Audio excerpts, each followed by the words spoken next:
পবিত্র মক্কা নগরীর বুকে অবস্থিত এক আশ্চর্য কূপ জমজম। এই পানির ইতিহাস শুধু হাজার বছরের নয়, বরং এটি আল্লাহর কুদরতের এক জীবন্ত নিদর্শন। হজরত ইব্রাহিম আলাইহাস সালাম আল্লাহর আদেশে তার স্ত্রী হাজেরা আলাইহাস সালাম ও শিশু ইসমাইল আলাইহাস সালামকে মরুভূমিতে রেখে যান। চারদিকে শুধু বালু আর তীব্র রোদ। পানি ফুরিয়ে গেলে অসহায় হাজেরা আলাইহাস সালাম সাফা ও মারোয়া পাহাড়ের মাঝে 7 বার ছুটে বেড়ান।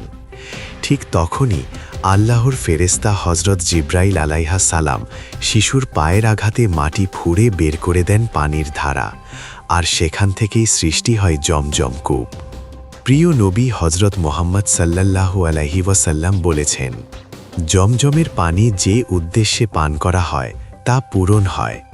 এই পানি ক্ষুধার জন্য খাবার, অসুখের জন্য শিফা, আর আত্মার জন্য রহমত।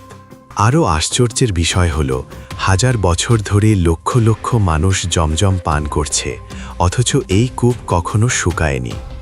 বিজ্ঞানীরাও আজ পর্যন্ত জমজম পানির মতো বিশুদ্ধ ও ব্যতিক্রমী পানির ব্যাখ্যা পুরোপুরি দিতে পারেননি।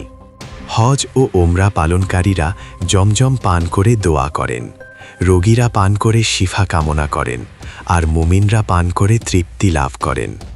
জমজম শুধু পানি নয়, এটি ঈমানের স্মারক, ত্যাগের ইতিহাস, আর আল্লাহর অলৌকিক নিদর্শন।